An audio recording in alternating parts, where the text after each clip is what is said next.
Good morning, dear students. Today we are going to study chapter 8, part 2 of your history chapter, that is Ashoka, the emperor who gave up war. As you can understand from the topic itself, that Ashoka gave up the war because he was very disturbed after the battle of Kalinga.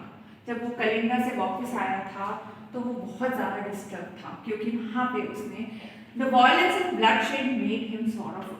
वहाँ पे जितना bloodshed हुआ, जो violence हुआ during that battle, उसको बहुत ज़्यादा दुख हुआ था, उसके हृदय में दुख बैठ गया था क्योंकि वहाँ पे उसके बहुत सारे अपने और रिलेटिव्स जो हैं वो या तो मर गए थे, either they were killed or they were hurt and there was lot of bloodshed. तो उस violence से वो इतना डिस्टर्ब हो गया था कि उसके his heart was filled with pain, and that's why Kalinga war brought change in Ashoka. उसके अंदर बहुत सारे changes आ गए थे. Now he decided to observe Dhamma.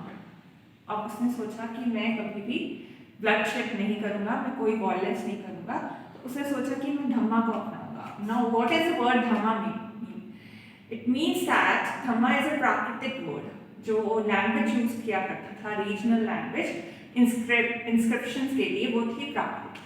तो धम्मा जो है हिंदी वर्ड धर्मा और संस्कृत वर्ड धर्मा का प्राकृतिक वर्ड है, दैट इज धम्मा. ठीक है, तो उसने सोचा कि अब मैं धर्म को अपनाऊंगा और मैं ये सारा वायलेंस और ब्लडशेड और बैटल्स नहीं लड़ा करूंगा, इन सबको छोड़ दूंगा.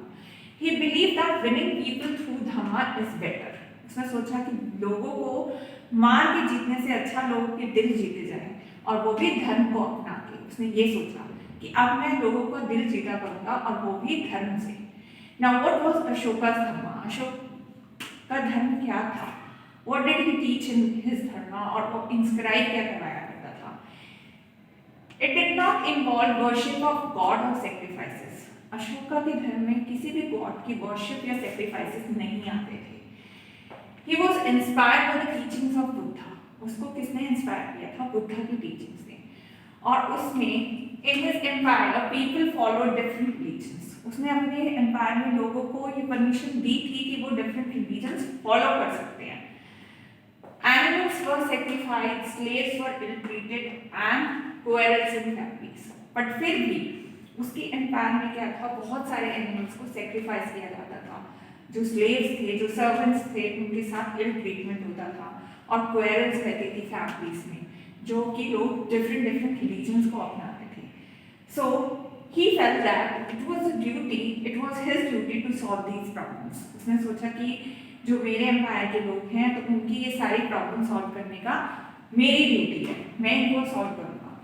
सो उसने क्या किया, और उसने अपनी जो टीचिंग्स थी, जो उसके अपने फॉलो करवाता था, वो ही अपॉइंटेड धम्मा महात्मास. उसने क्या किया, अपनी टीचिंग से अपनी जो वो मैसेजेस थे वो किसके थ्रू लोगों तक पहुंचाए? धम्मा mahatmas.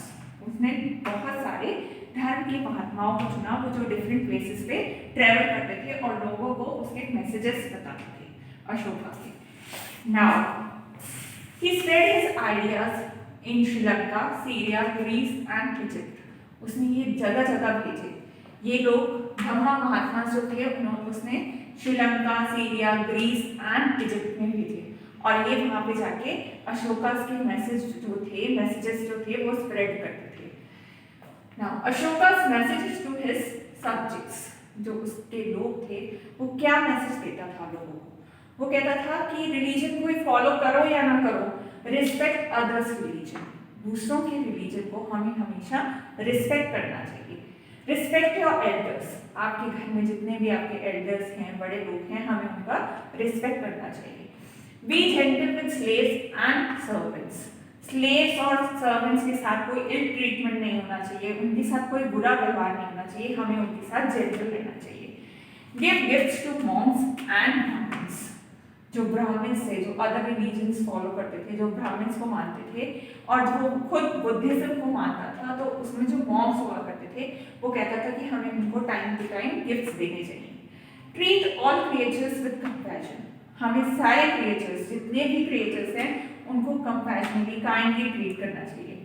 Don't criticise other religions. अगर आप कोई भी रिलीजन फॉलो कर रहे हो तो दूसरों के रिलीजन को कभी भी क्रिटिसाइज मत करो।